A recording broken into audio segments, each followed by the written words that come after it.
Things Fall Apart is set in 19th century Nigeria.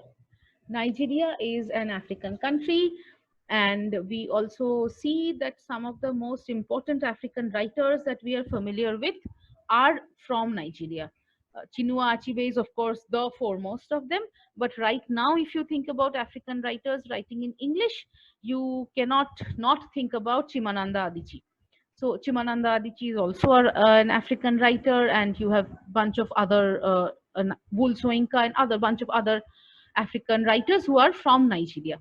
Ever the condition in Nigeria is not very different from the way in which we have grown up with our reading, right? Remember, we are students of English literature in a country which is a former colony of the British Empire. Nigerians are also, they have had various influences, but they are also a post-colonial country. Unfortunately, the history of Nigeria after its independence has not been like India's. They have had a lot more revolts. There is also probably a lot more widespread inequality. But in terms of the acquisition of knowledge and in terms of the expression of knowledge in a language which is not technically their own but has become their own, the Indian situation and the Nigerian situation are not very different. Because when Chinua Achebe is writing, he is not writing in Igbo, which is the language that he is very, very familiar and comfortable with. He is also not writing in the Yoruba. Yoruba is the other important tribal language in Nigeria. He is writing in English. This is a man who has had a Western education, like all of us here. This is a man who writes his first novel at a very young age, and he writes a novel which is, and you remember that a novel is not an indigenous form to any of the post-colonial nations that we are a part of. So in India, the novel is not indigenous. In Nigeria, the novel is not indigenous. If you think about the first Indian novel, we don't have to go very far back. It's only like 150, maybe 170 years. Bankim Chandra's Rajmohan's wife. And I think people, when I don't remember if we discussed this when we were doing Hungry Tide, but definitely it is in the 19th century that we realize that different parts of India are seeing the novel coming up. So we don't only have Bankim Chandra. He, of course, is writing his first novel in English, Rajmohan's wife, but we also have Bankim Chandra writing things like Durgesh Nandini, whatever, Kopal Kundola, blah, blah, Devi Chaudhurani, etc., right? But at the same time, you also have people writing novels in Malayalam, in Tamil, in Gujarati, in Marathi. So why is it so? Why is it that all of these people begin to write the novel in the 19th century?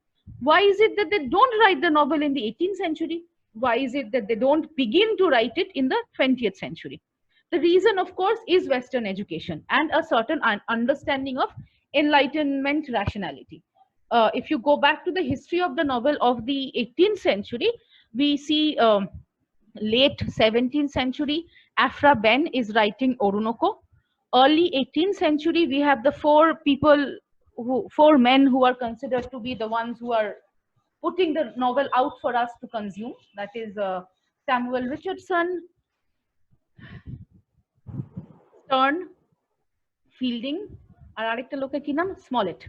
So Richardson, Stern, Fielding, and Smollett, these are the four men who are writing what is today known as the novel, and the moment in time is understood as the rise of the novel. You have the early 19th century when you have a bunch of Victorian novelists writing.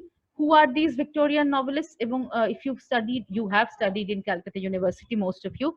So you also know the favorite question of Calcutta University. One is about Victorian women authors, and the other is about Victorian male authors. Like, they are writing different genres. Although they are writing the novel, you still have to dissociate them with on the basis of their gender. So you have Jane Austen, Charlotte Bronte, Emily Bronte, George Eliot, Charles Dickens, William Makepeace Thackeray, and who who not? So you till 1850s and maybe a few years after that, you have these huge bunch of people in England writing the novel. So the British novel as we know it today takes its shape in the early 19th century. And by the late 19th century, British colonies already have adapted the novel. Again, we have a very exciting undergraduate syllabus is what I realize. So the first English novel that we talked about is Afra Ben's Orunoko, which is written in 1670s, right? And Stern, Richardson, Smollett, and Fielding are writing in the 18th century. Similarly, the first South African novel is written in the 1870s, but it's written by somebody who's an African, who is part of a colony, who's a British colonizer. However, when we come to Chinua Achebe, we see that this is not being written by a colonizer, but it is being written by a colonized person. A colonized person who has had foreign education, who has foreign, of course, foreign education here does not mean education that is in England, but if you think about us, even us, we have education systems even present today, which, so if you think of the toll system or the madrasa system, they are different from the system in which we have been educated, the school or the college, right? So when Chinua Achebe was growing up, there was a constant tension in him about the mode in which he should be educated. His father had broken away from their tribal beliefs, their religious practices. He was a very strict and practicing Christian man. Now, the irony of being a practicing, strict Christian man in Africa is surely not lost upon you, because Christianity is the religion of the colonizer. And it is not a surprise that in the novel, we see two very different faces of Christianity. Again, remember, for a long time, we have been thinking about the missionaries as bringing the word of God to people, also doing a lot of good to people. In Achebe, we see how the missionaries are bringing both equality to Igbo society and is working as an instrument of colonialism, an instrument of imperialism. So that is what makes Achebe's novel so fantastic. He is never even once letting us have one specific particularistic view of the world that he is trying to portray. He is making it as complicated as it can be. And the fascinating thing, I don't know whether you've read the novel, but please read the novel. It is fantastic. So I have the story about reading Things Fall Apart. I was in college and I was going for the first trip with my friends. This was, yeah, exactly, Aditi, thank you. Mr. Brown and Reverend James Smith. There are two missionaries and they have two very, very different ways of approaching the native population. So I was going for a trip with my friends and I had a book. I was a member of British Council. I'm sure all of you were also at some point of time in your lives member of the British Council. So I chanced upon this book called Things Fall Apart. So I borrowed it and I took it to the bus, on the bus to Murshidabad. And there were 5 other people with me. All of them slept. I couldn't sleep because this is a novel that draws you in. It catches hold of you and it does not let you go. Why is it so? If you read the novel, you see that this is not the kind of English that we are used to. This is not the kind of, and by now we have had exposure to many different kinds of English. So we have had to unfortunately read, let's say, Francis Bacon's essays. We have also had to read things by Alexander Pope and John Dryden. We have had to read the Romantic poets and we have had to read Amitabh Ghosh. So it's not one specific form of English that we are familiar with. But the world that he's describing and the melody in his language, which is trying to describe a world which is so different from the English world, is what is remarkable. What he does is, he does not, the narrator, we have an omniscient narrator. The narrator does not take sides. Narrator is not part of the one of the characters that are present there. But you have to remember the narrator in this instance is an English speaker. The narrator is speaking to us in English, but the world that the narrator is describing is one in which nobody except for the two missionaries and the British officials know any English. So the world that is being presented to us is an African world, is a world in which the tribes rule with their superstitions, but the narrator is not saying that this is a superstitious world. The narrator is presenting what is happening in that world to you to make an informed decision. You might like it, you might dislike it. The narrator is not telling you to either like or dislike it. The narrator, the fact that the narrator does not take sides is especially significant when we have descriptions of the rituals and the practices of the word of the Igbo people. Remember, in the novel, the word is spelled as Igbo. So the spelling is Igbo, but when you pronounce it, the pronunciation is Ibo. So because you're pronouncing it as Ibo, you should not spell it as IBO. The spelling is IGBO. The Igbo people are both, Igbo is both the name of the people, but and the name of the language that they speak. The Igbo people in this novel are divided in several different clans and villages. And we, from the beginning of the novel, we see that Okonko, who is the protagonist of the novel, is one of the most famous men of this novel. He is famous across many villages that belong to this clan. And why is he famous across many villages? Because of his prodigious physical strength, because of his fearlessness. He is quick to take up a fight, but he's also, since a very young age, he has been successful in defeating a bunch of people in the fights that he has taken up. Now, you also have to remember that there is this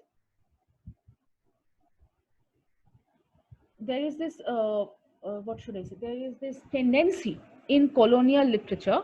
Colonial literature is literature written by the people who are colonizers themselves, and colonial anthropology and other colonial discourses to depict the African as inherently violent. If you remember the way the novel ends with the district magistrate's willingness. He's writing a book about the Nigerians, and his book is about how he and other British people civilized them. So there is, every time we encounter a colonial context, there is a tension between what is considered civilized and what is not considered civilized. And we know that colonialism was carried out in the name of civilization. So when you have the missionaries coming to remote parts of the world, they are bringing with you not merely what they consider to be the word of God, but also what they consider to be civilization. They think that everybody else is not civilized. Everybody else is not capable of knowing what is right and what is wrong because they have not received the word of God in their hearts. But when colonization happens, and we know by now that colonization happens because of trade, because of commercial interests, but those commercial interests are justified by calling them civilizational interests. So British don't establish their rule over India or over any other part of the world because they want to tell people that establishing rule over India is profitable to our empire. It is profitable to our factories. It is profitable to our people. It is profitable to the capitalists of our countries. No. What do they want to tell the world? They'll say that we are bringing civilization. We are taking an uncivilized people and we are making them civilized. So what is the mark of being uncivilized people? That you are prone to violence, you are quick to pick up fights, and you are more likely and you are incapable of reasoning. But when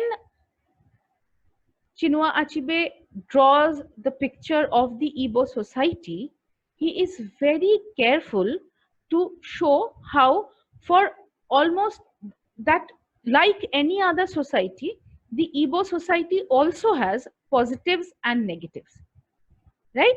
So let's say the very, very controversial issue of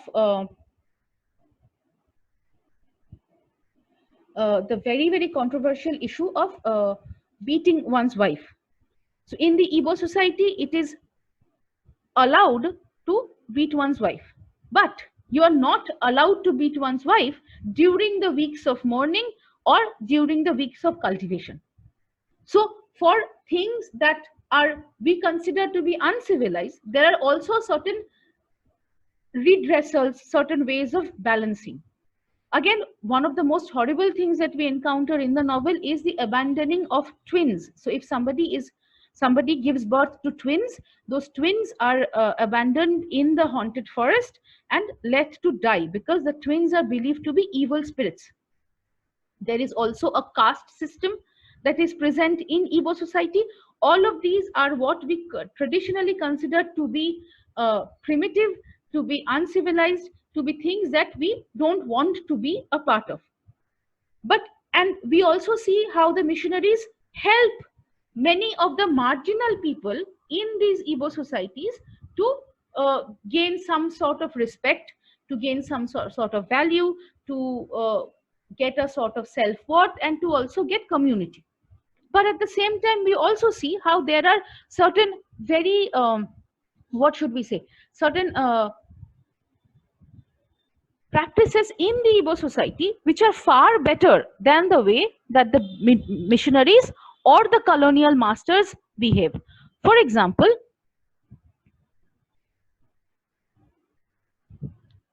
when you have when the elders of Umuofia are called to a meeting, they're called to a meeting and they go participating in the meeting and they let go of their hatchets because it is not honorable to enter a meeting with your with whatever weapons you have. But how do the British behave? The British shave off their heads and they humiliate them. So the British had called them for a meeting, and the Umuofians were willing to are willing to understand and talk to them on their own terms. The British are not willing. So there are different ways in which we see. So some of the Umuofians do not want to burn down the church. Some Umuofians want to burn down the church. There's a very, very controversial character in the novel is this boy called Ikemefuna. Ikemefuna is the one who is brought to Okonko's house because he will be sacrificed, because one of Ikemefuna's tribesmen had murdered somebody in an unprovocated manner. But Okonko cares for him as a son, and when Okonko ends up going to ends up participating in the ritual of killing Ikemefuna, we see that very, very bad things happen to him. So we see that it's not possible for us to take a specific call or judgment upon things that happen in the novel. What happens in the novel are complicated. What happens in the novel have their own rationale. So the Igbo society might seem strange to an outsider, but it functions with its own checks and balances. But the problem becomes when the Igbo society is incapable of understanding the logic of the colonizer, and the colonizer refuses to engage with the Igbo society on its own terms. Instead, the colonizer tries to impose its brutal force upon the colony, and what we then have is Okonko's suicide. Although Okonko kills himself, he does not merely kill himself because he does not understand the way in which he can live his life the way he used to earlier, but because the way of life that he symbolized, the way of life that he personified, is now over. So it is through Okonko's death that we see the end of an era, but we also realize that the colonial era in Nigeria is marked by spectacular violence. in the name of civilization, in the name of peace, in the name of Christianity, but violent nevertheless. Okay, so we'll finish in about 5 minutes. There are 3 questions here, none of which will make sense to you unless you have read the novel. So please read the novel. First comment is from Tathagato, who's saying that the other day Romit and he were discussing about Orwell shooting an elephant regarding the trait you spoke just now, how a colonialist sees the natives primordially savage, incapable of reasoning. Yeah, agreed. And we see how, we see at the end of the novel how the British ruler, he says he's going to write a book about how he tamed the primitive savages of this country, and how all these complicated important people of the novel are merely going to be 1 or 2 sentences in that book. Second, Aditi says, even who suffered from leprosy in the novel are thrown into the evil forest. Yes, we see that it's not like the Igbo society was a society of equals. It wasn't. It had its own margins. And colonialism and Christianity appropriates the people who were in its margins. Romit says Okonko's father was in total contrast to him. He was more of an artist, a dreamer. Yes, agreed. And which is why Okonko hated his father. And he also hated his son because he thought he saw certain traits of his father in his son. Shupriyo says Okonko is a great wrestler. Yes. And Shupriyo is also asking, why is Ikemefuna adopted by Okonko? Okay, Ikemefuna is not adopted by Okonko. When Ikemefuna is given to Okonko's village, somebody has to take care of him. He will be killed only when an auspicious occasion arises, or when somebody has to, or the elders of the village, the spirits of the village claim that he needs to be killed. So he lives in Okonko's hut, in Okonko's obi, and Ikemefuna becomes like the son that Okonko wanted his own son to be. So with Ikemefuna's association, his son becomes more outgoing. He participates in doing things and with time he forgets about his own family. He does not remember the mother or the sister he left behind. Okonko's family becomes his family, which is why when Ikemafunas is taken away to murdered, Okonko's friend tells him that you don't have to go there, and you don't have to lay a blow upon this child who you have brought up as your own son. But this also shows that Okonko himself was not fit completely for the society that he was already a part of, because there are people from his society who are staying away from this ritual.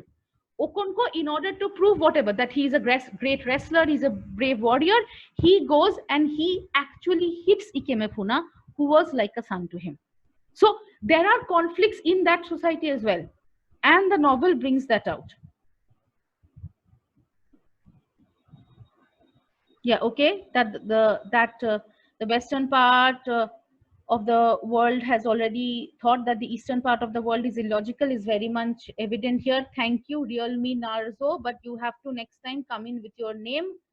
And Srija says the suppressed desires caused by his father leads him to kill the boy Ikemefuna. Okay, I don't think we can necessarily claim that it's the same desire, but of course there is a certain kind of suppression and hatred that works in Okonko, which makes him who he is.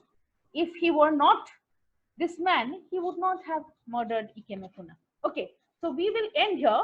But before we do this, why don't you all switch on your videos, and we can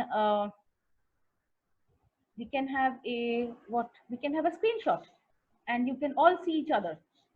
Wouldn't that be nice? Okay, I see Tathagato. I see Shubhash, who is called Real Me Narzo. I see Aditi, Devartho, Romit, Koel. Okay, who else is missing? Lucy is Ulto. Shayoni. Come on, what about the others? Tathagato I've seen, Tathagato and Koel I've seen for some time. Shumon I can see. We have just a minute. Kosturi I can see. Shaheb, yes. Pritha, hello. Afridi comes and goes. What about the others? Shashwat